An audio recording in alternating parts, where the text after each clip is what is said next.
Hello everyone, welcome back.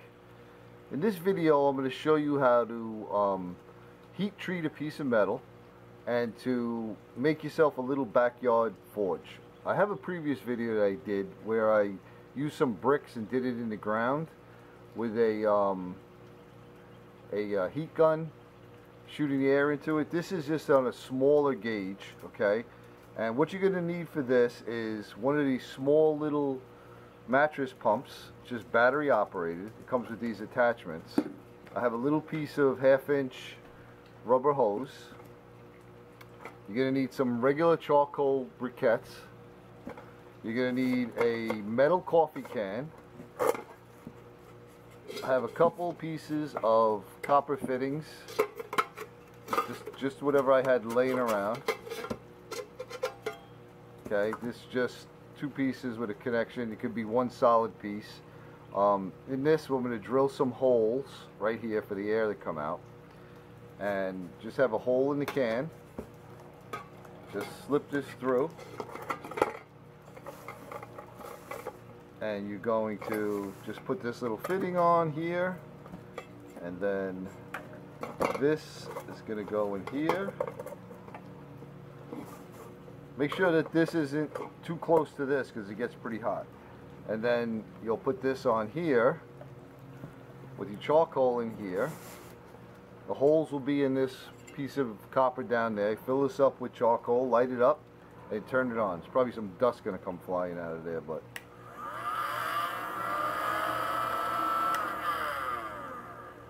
and that's all it is for this little forge, okay? The idea is to get the metal up to a temperature that's high enough not to be magnetic, okay? There's a whole science behind heat treating, okay? This is just a basic backyard heat treat. What you're going to do is you're going to get the metal to a temperature, I guess it's around 1200 or more, that when you touch this to a magnet it doesn't stick. And then you're going to quench this in oil. So basically you're going to dip it in oil and move it around, and that will harden the metal, okay? At that point it's going to make it like pretty brittle. If you ever had a file that you dropped on a concrete or something and it broke, that's because it was hardened, okay? Just another little tip.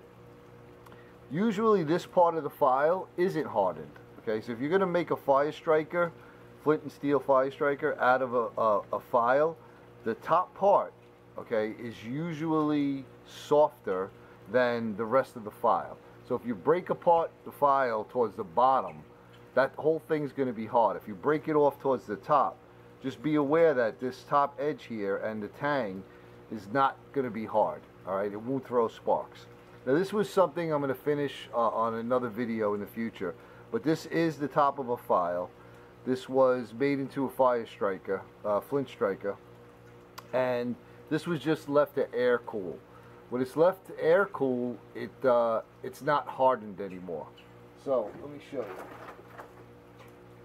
I just have a little piece of chert here. So now if I take this, you'll see not one spark comes off of this, okay? Even though this is a high carbon steel, it's not hardened anymore. So we're going to set this up. We're going to get this up to a temperature that it doesn't stick to a magnet, and then we're going to quench it in oil, and we'll come back. We'll use this same piece of stone right here, and I'll show you how it will throw sparks at that point. Then again, for a small thing that'll fit in here, you can use this to blacksmith. We're going to set this up again, like I said, in a future video, and I'm going to make this a consistent width. And then I'm going to shape this into a curve and make this what's considered a colonial striker. So that should be pretty cool. But let me get this over onto the concrete pad over there, and we'll fire it up, and I'll show you how to heat treat. And again, heat treating is a science. Certain metals heat treat in water, certain metals heat treat in oil. Some metals, you know, when they air cool, they get hard. So, you know, again, this is just basic, try it out in your backyard kind of thing. I found that most of the files and tool steel that I've worked with works just plain old vegetable oil. It quenches fine. So let me get this set up, and I'll show you how to do it. Alright, as you can see, I got the holes drilled in the pipe. Now we're going to get this fire going. Alright, hopefully you can hear me over that, but that thing is starting to rage. So we get our little piece of steel.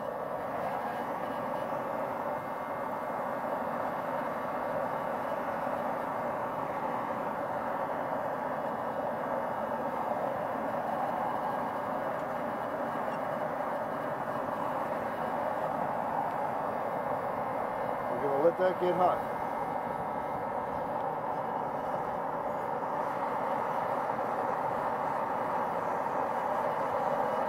As you can see in the upper right hand corner, I have a little can.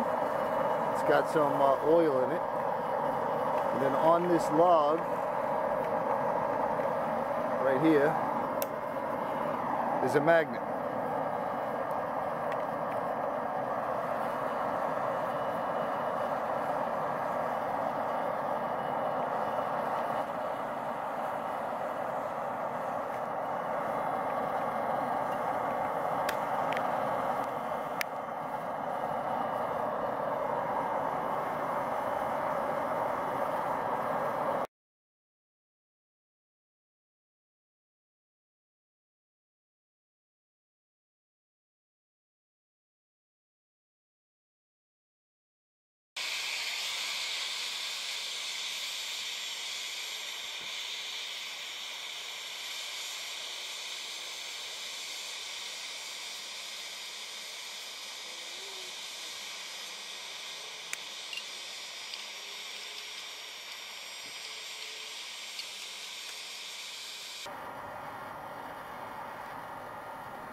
Alright, so what you saw me do was I touched that to a magnet. Not sure if that was in the frame, but it didn't stick to the magnet, and I just quenched it in the oil. Now we're going to let it cool off. I'll bring it over to the other setup, and I'll show you how the hardening process worked.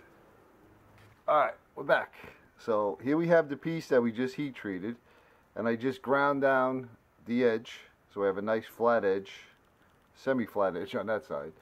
And we have the same piece of chert that we tested this before. We had no sparks. Let's see how we do now. And there you go. If I had a sharper piece, we'd probably get a little bit more off of here, but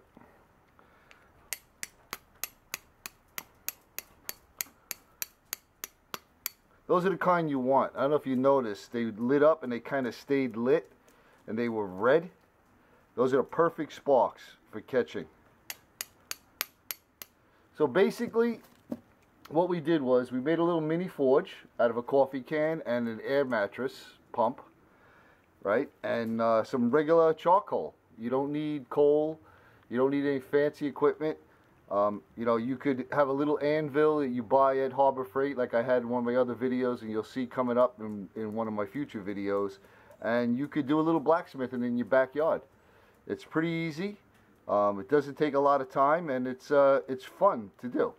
So we just turned this into a flint striker, basically, from, you know, a soft piece of steel, not so much soft, but a non-hardened piece of steel into a hardened piece of steel. Now, if this was a finished product, I probably would have let it get a little hotter before I quenched it, but I was just gonna, you know, just trying to show you how the basic process worked.